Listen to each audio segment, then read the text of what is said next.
she actually taught mental health when I quit for the first time.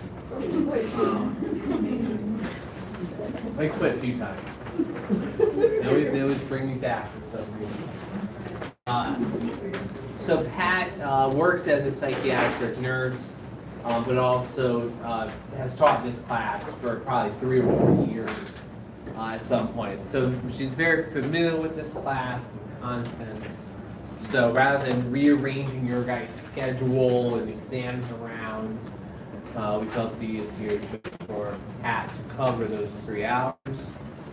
The vast majority of your next exam will be, you said the 20th is the exam or the 27th? 27th, okay.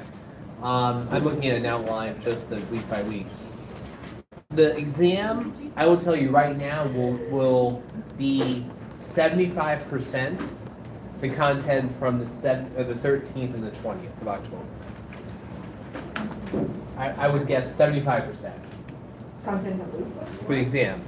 Eating disorders, bipolar disorders, and depressive disorders.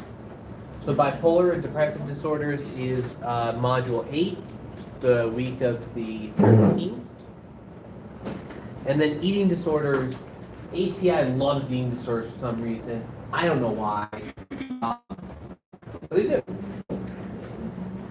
So, if I was to wager a guess, I'm going to say 75% of your exam, maybe a little less, will be on those 2 weeks, then anxiety, and then this week and next week. They far behind. The content this week and next week are, I'm going to say, more nice to have content versus really essential content.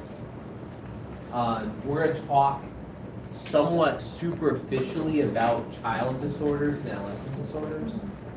There are some resources I post to Canvas that will help with sort of a backdrop.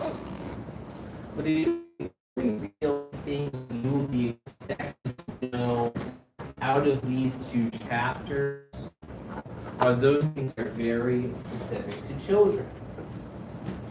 You're not going to be testing the clinical disorders. We're not going to talk about that.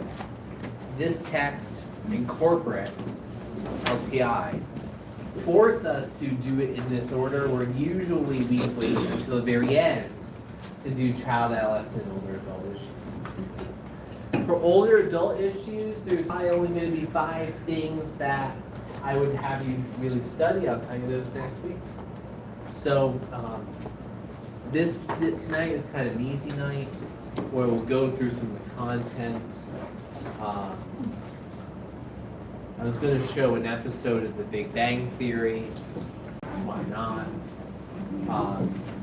But Sheldon Cooper does a pretty decent job of that character exemplifying a very functioning autism,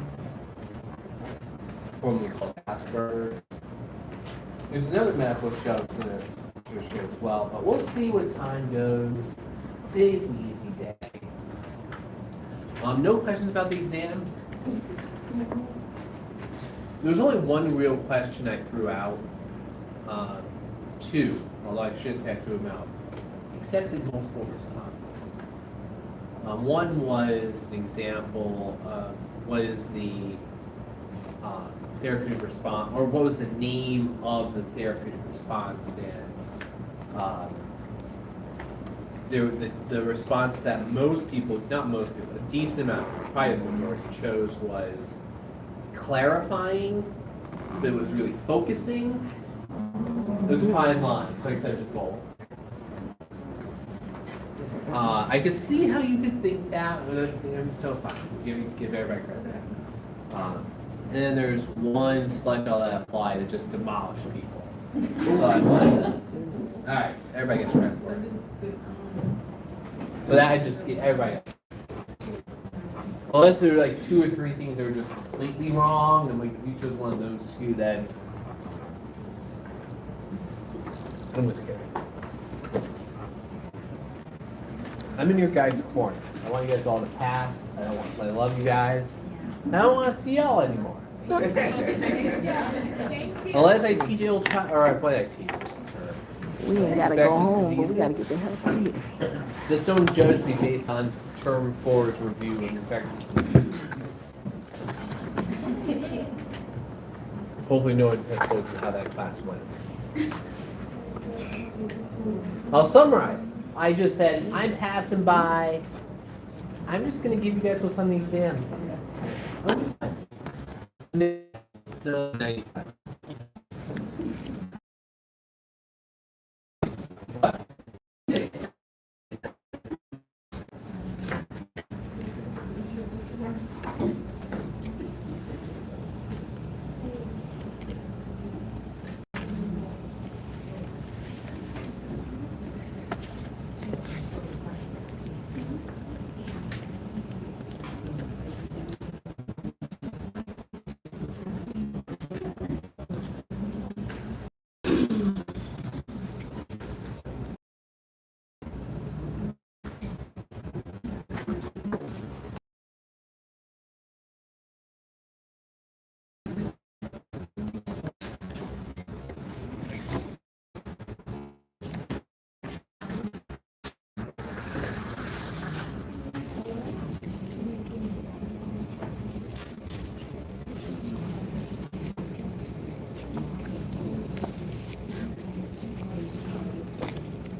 All right.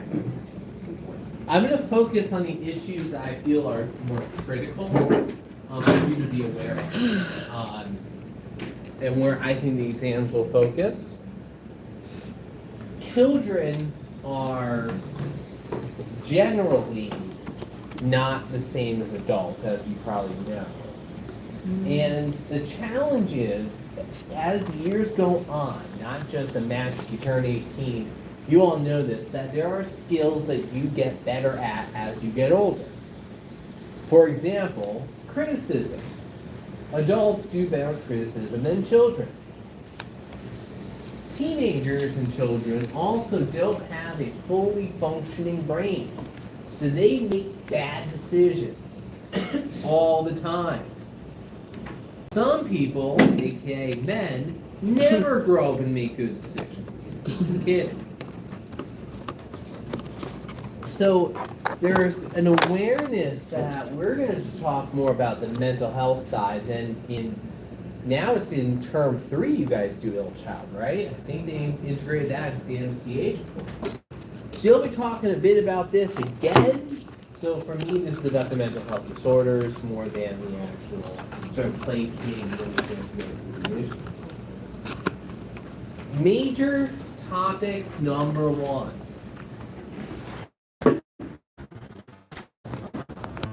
I use the word normal a lot, and I apologize for that in advance. The number 1 priority, for issues of children and adolescent mental health is a quote-unquote normal growth and development.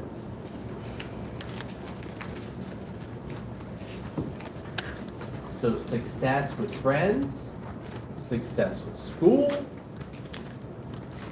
being healthy, growing into a healthy adult is the priority.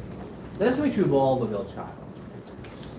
But There are numerous mental health challenges that children face that are truly unique to them. And perhaps the first and most challenging issue that children face, we'll get to adolescents later, is Erickson's stage of industry versus inferiority. And industry versus inferiority sounds fancy, but it's really not. It's just, am I as good as other people? This is where kids will often say at that age, I'm stupid. They might be. The notion is that the goal of that is to be as good as other people. Close to the notion where people are working in shops and manufacturing things, and you had to create 20 widgets an hour. So your goal was to be as good as everybody else, meet expectations, be satisfactory. And there's numerous issues that come about at that age, for example, such as grades. And then they try to soften everything, there's no grades. I feel like my fourth grader never had a graded assignment before. She's all freaking out now that she has to, gets graded out in the things. Anyway, kids these days. So school is really important. And there's a bit of content here that I'm not going to overly go through, given that this is not a huge focus beyond some of the issues. So in younger children,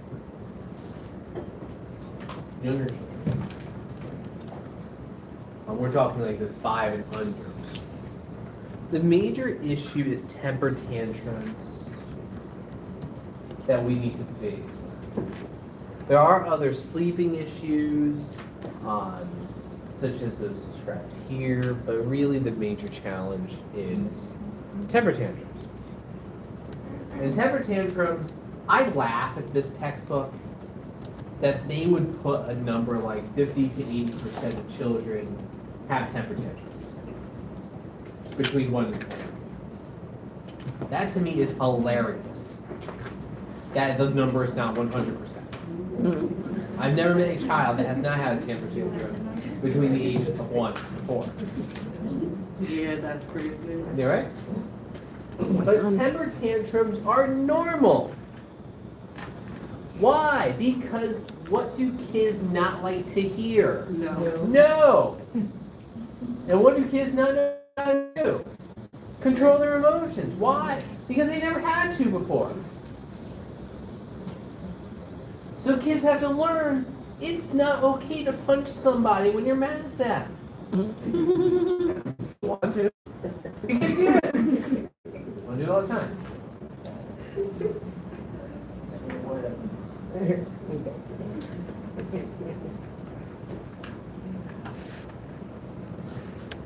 So it's normal. But we'd like to see kids grow out of that. Because what we would expect is as you get into 5, 6, 7 years old, you can control your emotions. And what we will say for big issue number 2 for children and adolescents. Emotions and your basic response to emotions is okay, but unacceptable behavior is not okay. It's okay to be upset. It's not okay to attempt suicide. It's okay to be frustrated. It's okay to cry that you're so frustrated. It's not okay to stab your teacher with a pair of scissors. And as we go in the younger age, so prepubescent, the major issue we see are issues of anger and frustration, intolerance. I was in the child psych unit at Yale today, at Rounding, and I mean they're just kids like fighting each other, like because they put their cup too close to the other kid. They're like, "Get rid of my or get this effing cup away from me!" Smack the cup, and the poor director of facilities is like, "What is going on here? Get me out of here!" And I'm like, "Let's go, restraint time." It's been a while. Child psych world.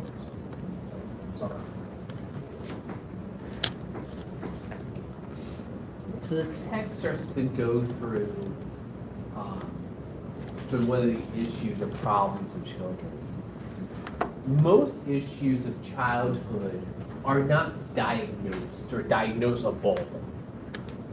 There's not going to be a labeling on that. But there are issues that children face, and none of what we're going to talk about should be sort of new or strange or like, oh geez, I didn't think of that. Things like environmental issues. Children of homelessness, abuse, neglect, have a greater issue not only in childhood but later in life. And one of the reasons here, and we're at probably key point number 4 or 5, and I apologize for what I'm about to say because it may sound offensive. Apologize in advance. There's no easy way to say it. Well, I'll explain it conceptually. Once you hit about 12, actually 12, your brain's pretty formed in terms of neurologic development, the interweaving of neurons. Usually by 12, you're pretty set. Maybe 15, somewhere in that space. That's why kids who are hyperactive as kids, they tend to grow out of it.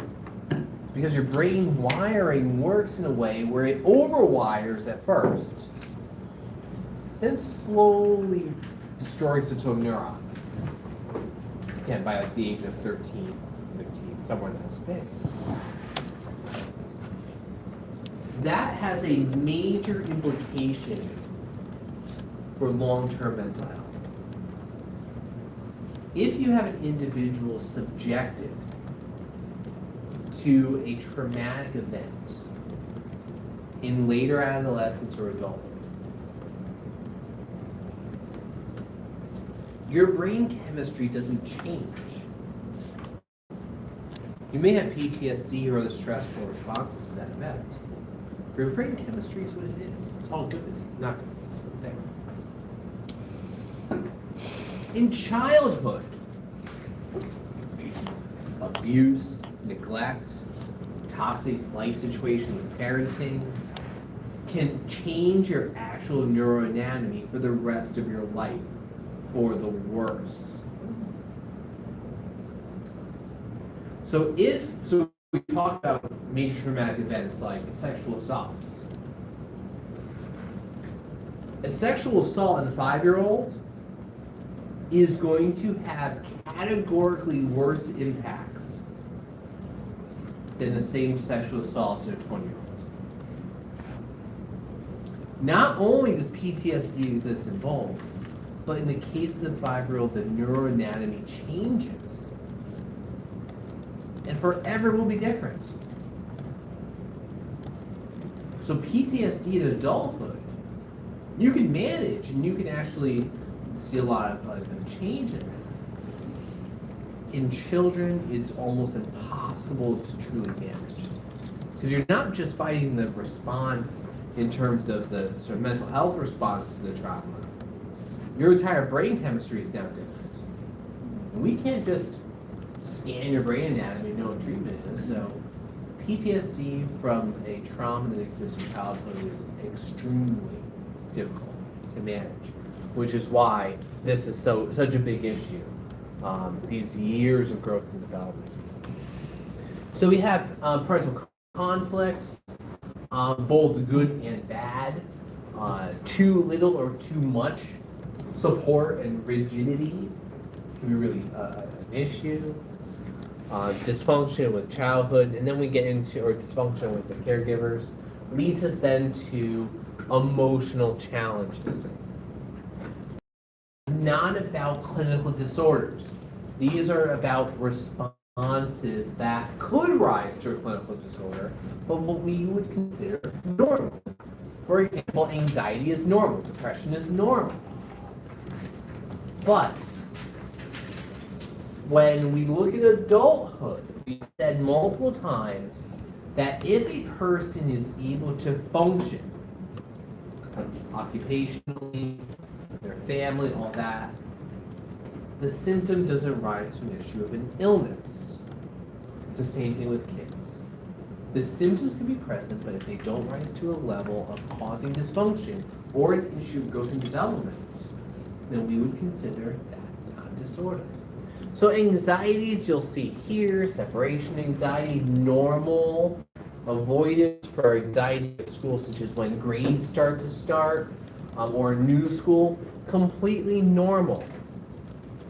And the reason the anxieties tend to be worse in kids is because the primary caregiver who alleviates those anxieties ain't there. Like if someone's nervous, a kid's nervous about going to school, what do parents do? Have a good day. So now that kid now, at the age of 5, has to manage that anxiety on their own. And that's normal. That's sort of kind of thrown in, gotta figure it out. But that's why we see these symptoms so significant in children, is because if you're nervous about, oh, what's the new term going to be like, you've been through stressful events before. Kids have not. So you often see exaggeration of symptoms. So anxiety, depression is common. I'm not going to go through these because we're going to go through them all later. Not today. Other things that come up are the behavioral challenges. I think I mentioned, or I should say more of that. Violence, frustration, intolerance, behavioral issues are usually younger kids. Adolescents, we see emotional issues. But what we typically see is violence in kids. What we typically do not see is that violence in video games translating to school or other settings. That's not common. What is common is when violence is condoned by people they look up to.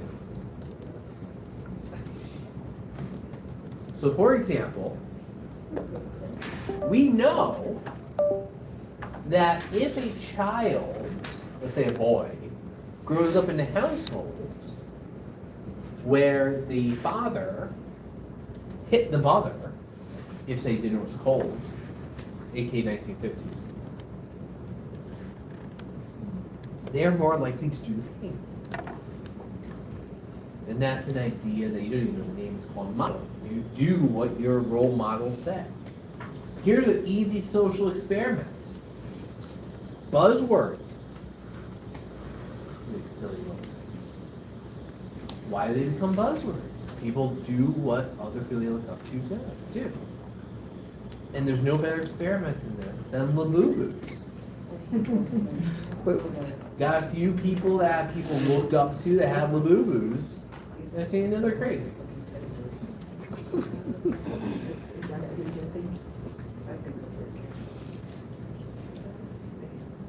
The disorder, I just want to check on something.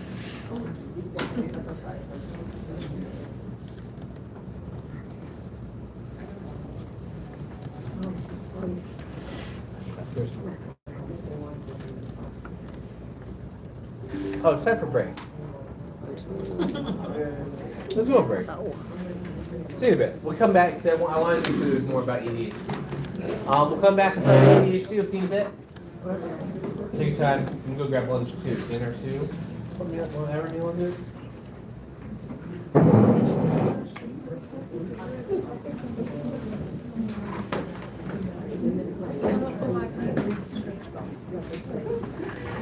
do.